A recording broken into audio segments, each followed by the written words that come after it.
అవమానం ఏ విధంగా మనశ్శాంతి లేకుండా చేస్తుందో, యుద్ధానికి ఎలా కారణం అవుతుందో ఈ చిన్న సంఘటన ద్వారా మనకు తెలుస్తుంది. నిజ జీవితంలో కూడా అవమానానికి గురైన వాళ్ళు కొత్తగా పార్టీ పెట్టి సీఎంలు అయిన వారిని కూడా చూసాం. అంత పవర్ ఉన్న అవమానం గురించి ఈ వీడియోలో తెలుసుకుందాం. ఒకరోజు ఉదంకుడు అనే వాడి దగ్గర తక్షకుడు అనే నాగరాజు కుండలాలు అంటే చెవులకు ధరించే కమ్మలను దొంగిలించుకొని వెళ్లిపోయాడు. తర్వాత ఇంద్రుని అనుగ్రహంతో ఆ కుండలాలను చేజిక్కించుకున్నాడు. కానీ ఆ ఉదంకుని మనసులో ఆ దొంగతనం అలానే ఉండిపోయింది. తక్షకుని మీద ఎలాగైనా పగ తీర్చుకోవాలనుకుని ఏ విధంగా ఆ సర్పజాతిని అంతం చేయడానికి ప్రయత్నించాడంటే, హస్తినాపురానికి రాజు జనమేజయ మహారాజు. ఈయన పాండవ వంశీయుడైన పరీక్షితు మహారాజు గారి కుమారుడు. తను రాజపదవి నుంచి తొలగిపోవాలని రాజ్యంలో కొంతమంది తిరుగుబాటు చేశారు. వారందరినీ అంతమొందించి రాజ్యంలో సుస్థిర పాలన చేసుకొని వచ్చి ఆ విజయోత్సవాలలో మునిగాడు. అయితే ఈ ఉదంకుడు కూడా ఆ ఉత్సవాలకు వెళ్ళాడు.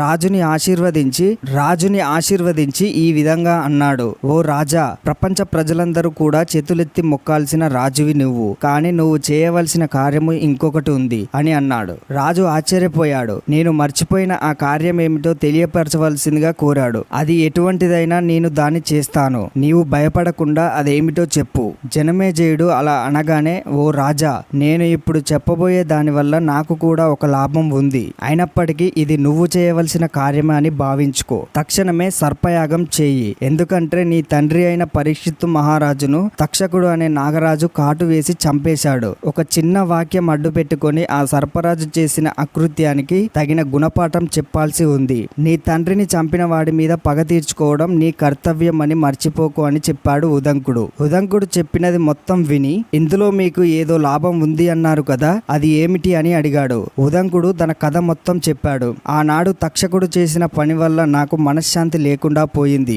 అందువల్ల నా కార్యాలు ఏవి సక్రమంగా కొనసాగడం లేదు. నువ్వు గనక సర్పయాగం చేసి ఆ తక్షకుడిని వాడి జాతి మొత్తాన్ని చంపేసినట్లయితే నేను మనశ్శాంతితో నా పనులు నేను చేసుకోగలుగుతాను. జనమేజయుడు ఒక్క క్షణం ఆలోచించి మంత్రుల వంక తిరిగి, నా తండ్రి మరణం గురించి ఈ వ్యక్తి చెప్పింది నిజమేనా? నిజమే అయితే ఈ దుర్ఘటన గురించి నాకు ఇన్ని రోజులు ఎందుకు తెలియజేయలేదు? ఇప్పుడు సవివరంగా తెలియజేయండి అని అన్నాడు. ఆ సభలో ఉన్న కొందరు పెద్ద వయసున్న మంత్రులు పరీక్షితు మహారాజు గారి మరణ ఘట్టం గురించి చెప్పడం జరిగింది. ఓ మహారాజా, నీ తండ్రి అయిన పరీక్షిత్తు ఒకప్పుడు వేటకు వెళ్లి ఒక మృగాన్ని కొట్టాడు. దెబ్బతిన్న ఆ మృగం పారిపోయింది. దాన్ని తరుముకుంటూ శమీకుడు అనే ఋషి యొక్క ఆశ్రమం వద్దకు చేరాడు. ధ్యానంలో ఉన్న శమీకుడిని దాహంతో ఉన్న మీ తండ్రి కొన్ని మంచినీళ్లు ఇవ్వమని అడిగాడు. ఆ ఋషి గాఢమైన ధ్యానంలో ఉండడం కారణంగా ఏమీ మాట్లాడలేదు. అందుకు అలిగిన మీ నాన్నగారు దగ్గరలో ఉన్న పాము శవాన్ని తీసుకువచ్చి ఆ ఋషి మెడలో వేసి వెళ్లిపోయాడు. కొద్దిసేపటి తర్వాత అక్కడికి వచ్చిన ఆ ఋషి కొడుకు అయిన శృంగి తన తండ్రి మెడలో ఉన్న పాము శవాన్ని చూశాడు.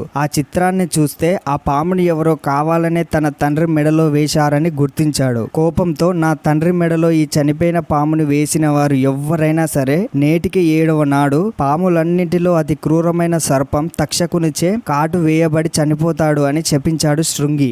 ధ్యాన అనంతరం కళ్ళు తెరిచిన శమీకుడు పుత్రుని ద్వారా పాము సంగతి, అతని మిత్రుల ద్వారా శాపం సంగతి తెలుసుకొని ఆశ్చర్యపోయాడు. తన దివ్య దృష్టితో జరిగినది గుర్తించి కంగారు పడ్డాడు. తన కుమారుడితో, కుమారా, శపించబోయే ముందు దోషి ఎవరో శాపానికి అర్హుడు అవుతాడో కాదో తెలుసుకోవాలి కదా, ఎందుకు ఇలా చేశావు? నీ చేత శపించబడిన వాడు ఈ దేశాన్ని ఏలే రాజు. రాజుని శపించడం, రాజ్యాన్ని అరాచకం చేయడం మన వంటి వారికి తగని పని. సరే, జరిగిందేదో జరిగింది. కాలాన్ని ఎవ్వరూ మార్చలేరు. ఆ తర్వాత గౌరముఖుడు అనే శమీకుని శిష్యుని ద్వారా శాపం సంగతి నీ తండ్రి పరీక్షిత్తు మహారాజుకి తెలియజేయమని చెప్పాడు. రక్షణ మార్గాలు వెతుక్కోమన్నాడు. శాపం గురించి తెలియగానే మీ తండ్రి పరీక్షిత్తు మహారాజు కంగారు పడ్డారు. ఒక వంటి స్తంభం మేడలో గాలి అయినా చొరబడలేని మందిరంలో ఉండి రాజ్యపాలనం సాగించాడు. అలా 6 రోజులు గడిచాయి. 7వ రోజున శృంగి శాపాన్ని నిజం చేయడం కోసం తక్షకుడు హస్తినాపురానికి వస్తున్నాడు. మార్గం మధ్యలో అతనికి కాశ్యపుడు అనేవాడు కనిపించాడు. ఈ కాశ్యపుడు పాము మంత్రం వేయడంలో దిట్ట.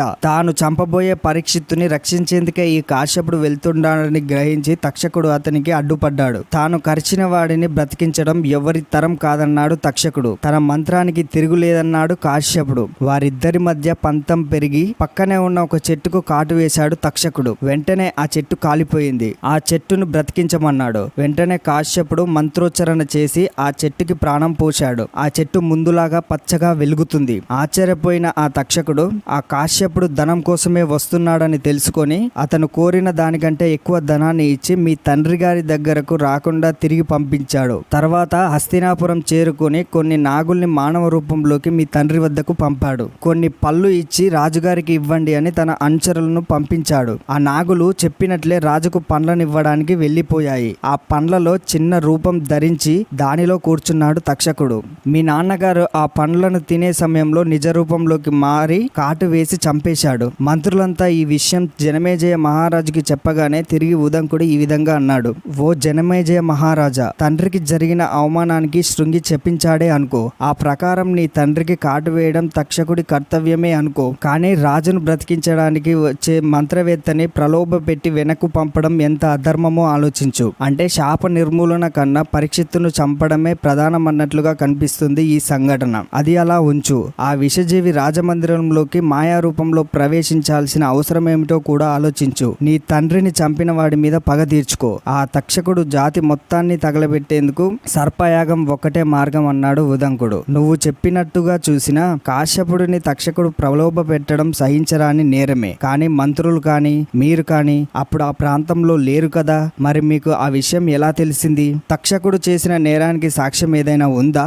ఉంది అంటూ మంత్రులు చెప్పసాగారు. ఆ రోజు తక్షకుడు అడవిలో ఏ చెట్టునైతే కరిచాడో అప్పుడు ఆ చెట్టు మీద కట్టెలు కొట్టుకునేవాడు ఉన్నాడు. చెట్టుతో పాటే వాడు కూడా కాలి చనిపోయి తర్వాత కాశ్యపుని మంత్రబలంతో పునరుజ్జీవనం పోసుకున్నాడు. వాడు ఆ కాశ్యప తక్షకుడు సంభాషణలను మొత్తం విన్నాడు. కానీ ప్రాణభయంతో వాళ్ళు అక్కడి నుంచి వెళ్లేంత వరకు చెట్టును దిగలేదు. వాళ్ళు అక్కడి నుంచి వెళ్లిపోయిన తర్వాత పరుగున వచ్చి ఈ వార్త మీ తండ్రి గారికి తెలియజేసే లోపు అంతా జరిగిపోయింది. మంత్రులు ఆ విధంగా సాక్ష్యాధారాలు చూపించడంతో జనమేజయ మహారాజు పాముల మీద పగబడ్డాడు.